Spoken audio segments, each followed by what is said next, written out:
आजकल के लोग ऐसा मानते हैं कि हमारे पास जितनी अधिक धन संपत्ति, हीरे जवाहरात, जमीन जायदाद होगी, उतने अधिक हम सुखी होंगे। उनका धर्म से कोई लेना देना नहीं। जिस किसी भी प्रकार से वे धन संपत्ति को प्राप्त करना चाहते हैं, परंतु ये बात शास्त्रों के विरुद्ध है। हमारी संस्कृति, वैदिक संस्कृति धर्म प्रधान रही है और धर्म पर बहुत अधिक बल दिया गया है। धर्म से ही सुख की प्राप्ति होती है। यदि धन संपत्ति, जमीन जायदाद आदि धर्म पूर्वक अर्जित किए जाएंगे तो ही सुख देंगे, और यदि अधर्म से चक्रवर्ती राज्य भी व्यक्ति क्यों ना प्राप्त कर ले, उसको सुख नहीं होगा, उसकी उन्नति नहीं होगी। धर्म से संबंधी बहुत सी बातें महर्षि दयानंद कृत संस्कार विधि में गृहस्थ आश्रम प्रकरण में दी है। वहाँ मनुस्मृति के श्लोक दिए हैं, उनका अर्थ मैं करता हूँ। एक श्लोक के अर्थ में दिया है कि गृहस्थ कभी किसी दुष्ट के प्रसंग से द्रव्य संचय ना करे,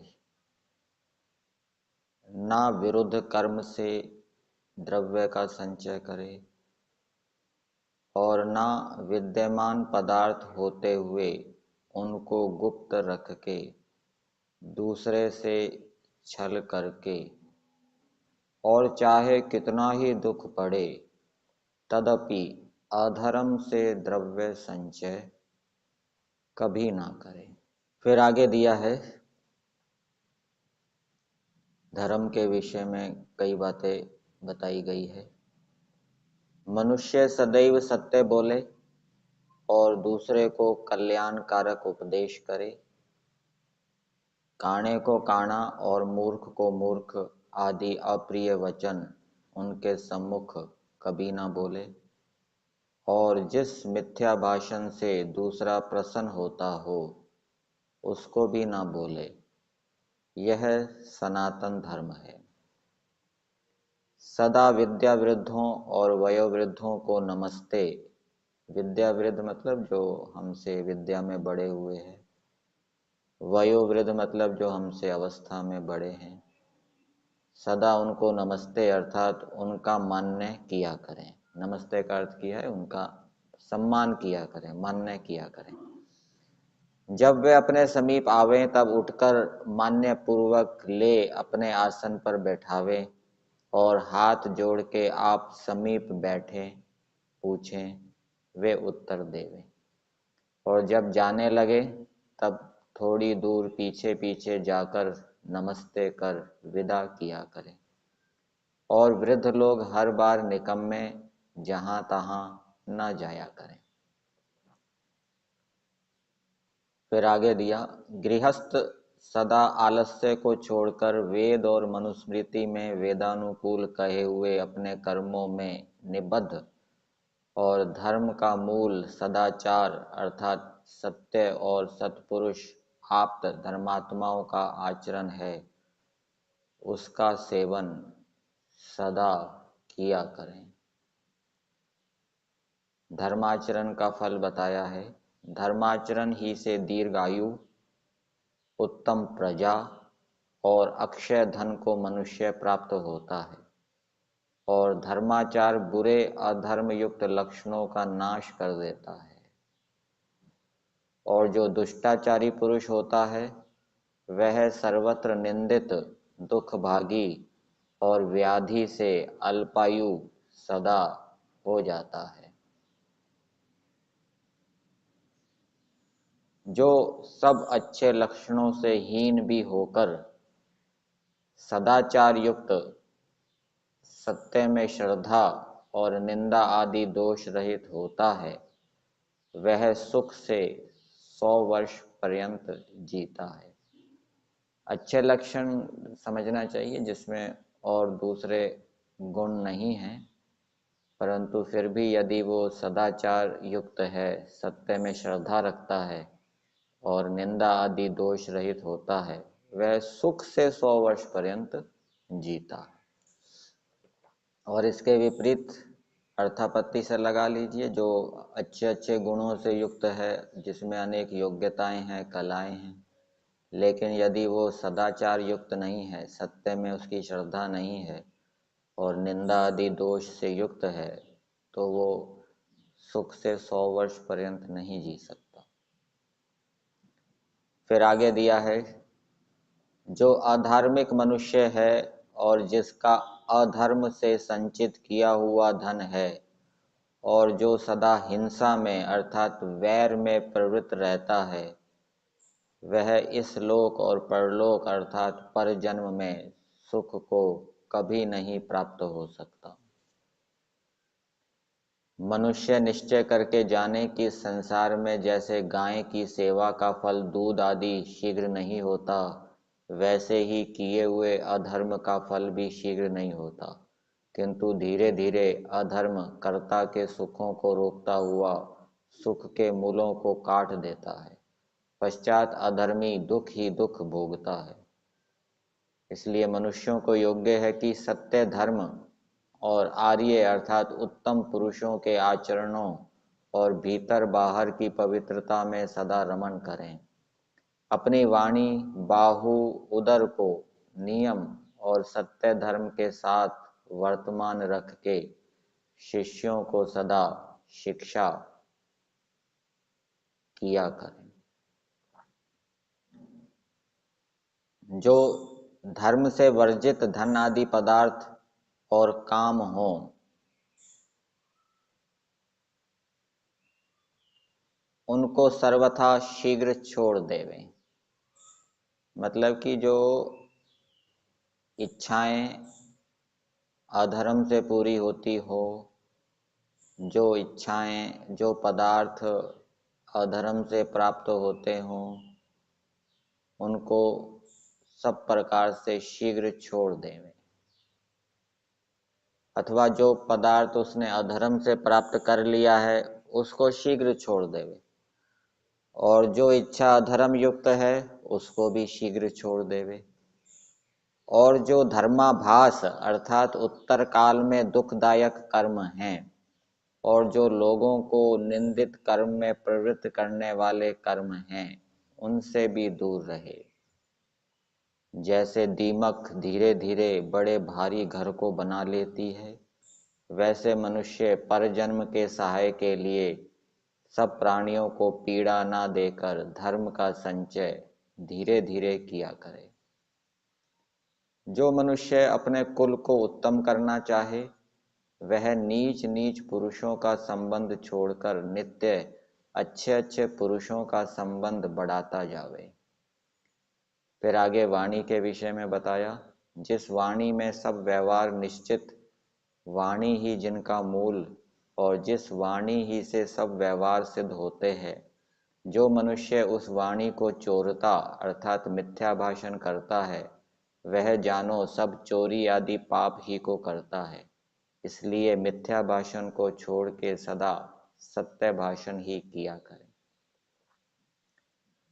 फिर शरीर को ब्राह्मी बनाने के विषय में बताया है, उसके उपाय बताए हैं।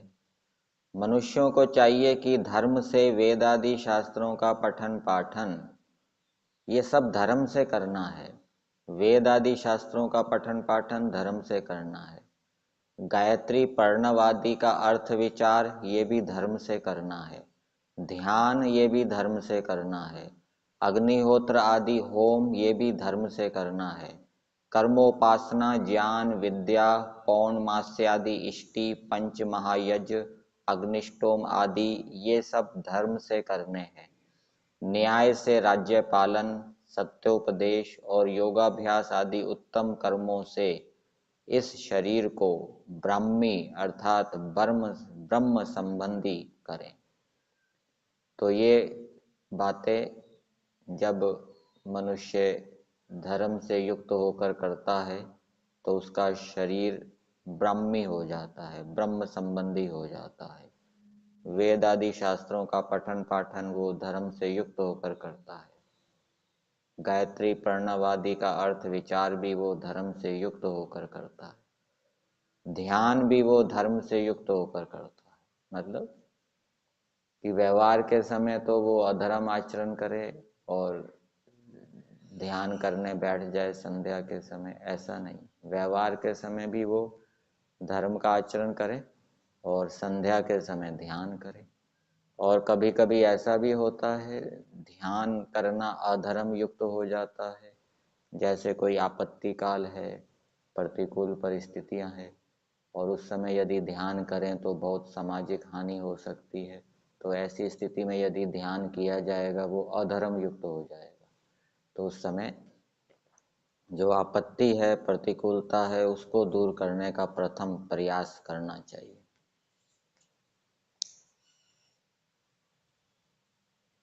फिर आगे दिया है, जो धर्मयुक्त व्यवहार मनुस्मृति आदि में प्रत्यक्ष ना कहे हो, यदि उनमें शंका होवे तो तुम जिसको शिष्ट आप्त विद्वान कहें उसी को शंका रहित कर्तव्य कर्म धर्म मानो। बहुत से धर्मयुक्त व्यवहार होते हैं जिसमें संशय होता है कि ये करना चाहिए नहीं करना चाहिए, और शास्त्रों में उनका उल्लेख सीधा नहीं होता, वर्णन नहीं मिलता उनका सीधा। तो वहां पर क्या उपाय बताया कि जो शिष्ट आप्त विद्वान कहें उसी को शंका रहित कर्तव्य धर्म मान के कर लेना चाहिए। शिष्ट कौन होते हैं उसके विषय में बता रहे हैं। शिष्ट सब मनुष्य मात्र नहीं होते, किंतु जिन्होंने पूर्ण ब्रह्मचर्य और धर्म से सांगोपांग वेद पढ़े हों, जो श्रुति प्रमाण और प्रत्यक्ष आदि प्रमाणों ही से विधि व निषेध करने में समर्थ धार्मिक परोपकारी हों, वे ही शिष्ट पुरुष होते हैं। फिर आगे बताया है, वह सभा नहीं है जिसमें वृद्ध पुरुष ना होवे, वे वृद्ध नहीं हैं जो धर्म ही की बात नहीं बोलते, वह धर्म नहीं है जिसमें सत्य नहीं, और ना वह सत्य है जो कि छल से युक्त हो। मनुष्यों को योग्य है कि सभा में प्रवेश ना करे। यदि सभा में प्रवेश करे तो सत्य ही बोले। यदि सभा में बैठा हुआ भी असत्य बात को सुन के मौन रहे अथवा सत्य के विरुद्ध बोले, वह मनुष्य अति पापी है। अधर्म से धर्म घायल होकर जिस सभा में प्राप्त होवे, उसके घाव को यदि सभासद ना पूर देवें तो निश्चय जानो कि उस सभा में सब सभासद ही घायल पड़े हैं। फिर और आगे धर्म के विषय में बताया, धर्मेव हतो हन्ति धर्मो रक्षति रक्षितः, ये प्रसिद्ध श्लोक है। जो पुरुष धर्म का नाश करता है उसी का नाश धर्म कर देता है, और जो धर्म की रक्षा करता है उसी की धर्म भी रक्षा करता है। इसलिए मारा हुआ धर्म कभी हमको ना मार डाले, इस भय से धर्म का हनन अर्थात त्याग कभी ना करना चाहिए।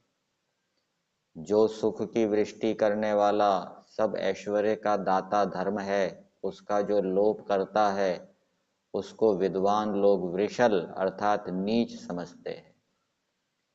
फिर आगे श्लोक दिए हैं महाभारत के, न जातु कामान न भयान न लोभा धर्मम त्यजे जीवितस्यापि हेतोः, धर्मो नित्यः सुख दुखे तु अनित्ये जीवो नित्यो हेतुरस्य तु अनित्य है। इनके अर्थ दिए हैं, मनुष्यों को योग्य है कि काम से अर्थात झूठ से कामना सिद्ध होने के कारण से व निंदा स्तुति आदि के भय से भी धर्म का त्याग कभी ना करे।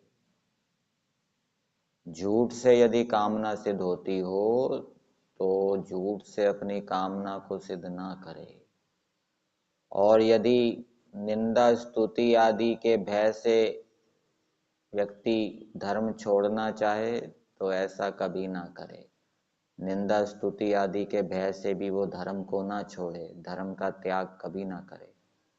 और ना लोभ से वो धर्म का त्याग करे। चाहे झूठ अधर्म से चक्रवर्ती राज्य भी मिलता हो तथापि धर्म को छोड़कर चक्रवर्ती राज्य को भी ग्रहण ना करे। चाहे भोजन छाधन जलपान आदि की जीविका भी अधर्म से हो सके वा प्राण जाते हो, परंतु जीविका के लिए भी धर्म को कभी ना छोड़े। अर्थात यदि प्राण भी जा रहे हैं फिर भी व्यक्ति अधर्म का आचरण ना करे। खाने पीने को नहीं मिल रहा फिर भी उसके लिए अधर्म का आचरण ना करे। कितना बल दिया है धर्म के ऊपर, क्योंकि जीव और धर्म नित्य हैं तथा सुख दुख दोनों अनित्य है। अनित्य के लिए नित्य को छोड़ना अतीव दुष्ट कर्म है। इस धर्म का हेतु कि जिस शरीर आदि से धर्म होता है वह भी अनित्य है। धन्य वे मनुष्य हैं जो अनित्य शरीर और सुख दुख आदि के व्यवहार में वर्तमान होकर नित्य धर्म का त्याग कभी नहीं करते। तो ऐसे मनुष्य धन्य हैं जो धर्म का त्याग कभी नहीं करते। ये बात मैं फिर से बताता हूँ। चाहे झूठ अधर्म से चक्रवर्ती राज्य भी मिलता हो तथापि धर्म को छोड़कर चक्रवर्ती राज्य को भी ग्रहण ना करे। चाहे भोजन छादन जलपान आदि की जीविका भी अधर्म से हो सके वा प्राण जाते हों, परंतु जीविका के लिए भी धर्म को कभी ना छोड़े। ठीक है, जीविका यदि अधर्म से हो रही है तो वो अधर्म से जीविका नहीं करनी चाहिए, बेशक प्राण चले जाए। जिस सभा में बैठे हुए सभासदों के सामने अधर्म से धर्म और झूठ से सत्य का हनन होता है उस सभा में सब सभासद मरे से ही है। अब एक श्लोक का अर्थ दिया है, भर्तृहरि का श्लोक है, निंदन्तु नीति निपुणा यदि वास्तुवन्तु। इसका अर्थ दिया है, सब मनुष्यों को यह निश्चय जानना चाहिए कि चाहे सांसारिक अपने प्रयोजन की नीति में वर्तने हारे चतुर पुरुष निंदा करें व स्तुति करें, लक्ष्मी प्राप्त होवे अथवा नष्ट हो जावे, आज ही मरण होवे अथवा वर्षांतर में मृत्यु प्राप्त होवे, तथापि जो मनुष्य धर्मयुक्त मार्ग से एक पग भी विरुद्ध नहीं चलते वे ही धीर पुरुष धन्य हैं। तो ये अनेक श्लोकों का संकलन यहाँ धर्म के विषय में किया गया है। धर्म पर बल दिया गया है कि मनुष्य धर्म से ही अर्थ आदि का संचय करे। तो जो धर्म से अर्थ आदि का संचय किया जाता है वो जो अर्थ है वो मनुष्य का कल्याण करने वाला होता है, उन्नति करने वाला होता है, सुख करने देने वाला होता है। इसलिए धर्म में प्रवृत्ति उत्पन्न करने के लिए ऐसे प्रसंगों का, ऐसे श्लोकों का बार बार अध्ययन करना चाहिए जिससे कि इनके संस्कार प्रबल हों। और जब धर्म का महत्व हमारे हृदय में दृढ़ स्थित हो जाएगा फिर हम धर्म का आचरण करेंगे, फिर प्रतिकूलता बाधा के आने पर भी धर्म को नहीं छोड़ेंगे। इसलिए यथाशक्ति धर्म का आचरण करते हुए और ऐसे प्रसंगों को, ऐसे श्लोकों को बार बार पढ़ते रहना चाहिए।